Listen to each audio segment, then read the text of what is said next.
All right, yeah. Going. All right. So, take it we have Nate. I recognize you. What's your name? Andrew. Nice to meet you. Nice to meet you. I think I should get you. All right. Well, to get started, I want to know where your band name comes from because it's a kind of interesting name. Well, I was eating a fruit roll-up, and I'm kind of close though. We were trying to think of band names one night. We were all sitting down and talking about it, and someone had come up with the name Ice Cream, and we were like, huh. Some people liked it. some people like this guy. I was like, well, I like the image that it conjures up. What else do we have? And then so someone said fun, and then we kind of sat with it for about 6 months, and we were pressed to find a band name, and that was about the only name that we had. Yeah. It's very simple, but it's very suitable. Yeah. Yeah. I feel like what I really like about it is that you don't necessarily have to be a fun band to call your band fun. Exactly. Yeah. Like we have songs that kind of border. I mean, the first song on the record is about Nate's kind of having a nervous breakdown or something. Right? Yeah. I mean, we deal with. That's not very fun. No, that's not fun. Well, I mean, So if you kind of fruit roll up in your pocket, then it's not.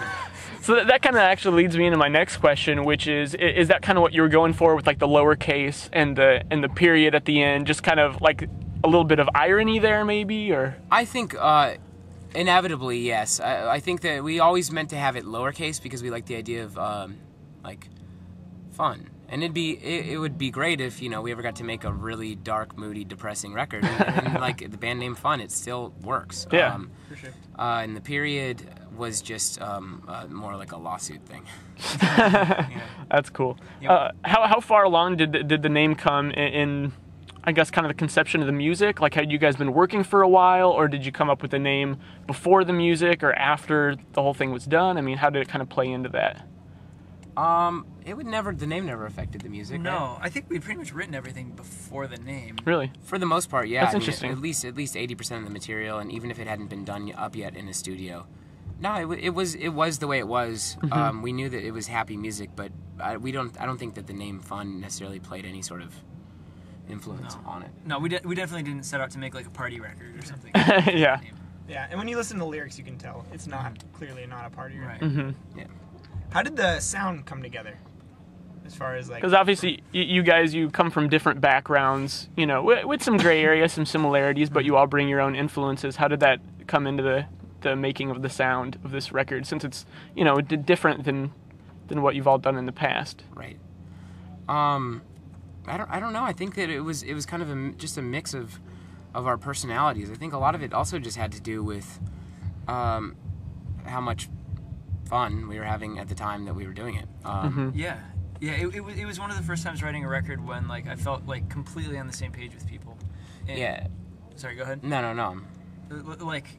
I mean, with Anathallo, there were times of that, and those times were awesome. But at the end of the day, I really like stuff that tends to be a bit poppier than what we were doing. Mm-hmm. And I grew up on the Beatles.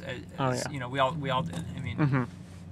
I think pop songwriting is some of the best. Yeah. And so that it was just so nice to be working with Nate and Jack and be like, is this too cheesy? And rarely, was the answer yes. Yeah, the answer was never really too cheesy. I think that we really it kind of started out as a musical recording kind of project of sorts.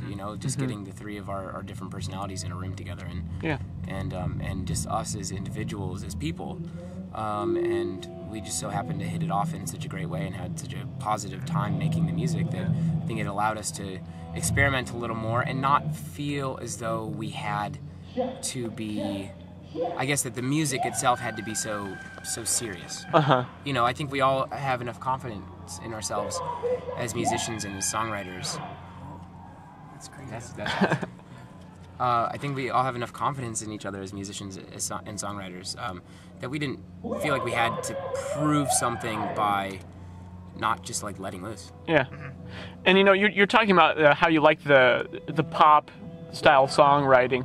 And I think it's interesting you say that, because I think one of the elements that makes this record great is that it takes the pop songwriting, but it makes it more interesting. You know, with the extra instrumentals and also the structure not necessarily just being A, B, A, B, you know, or verse, chorus, you know, you guys mix it up really well. Is that something that you consciously tried to do, or something that just kind of came together naturally from all your influences? Or? I think it's more natural than anything. Yeah, I feel like it's pretty natural. I feel like the way we write songs is never with, well, I guess I can't say without a specific goal in mind, because there's always a specific goal. Yeah. But I will also say that, like, the song dictates how it's written in Yeah. general. Just kind of comes together. Yeah. Yeah, and I mean, it's nice, like Jack and Andrew, like I don't play an instrument, they know chords, they know a whole bunch of chords, and so it makes it exciting when they're sitting around and they're figuring out like the chord structure for songs, and then they're like, ooh, let's throw like this, yeah, like let's throw this curveball. And it wasn't like let's like go out of our way to necessarily prove that we know a whole bunch of different chords, but Yeah. but Right, like it's all gotta fit. but like, you know, let's occasionally have fun with it. Yeah.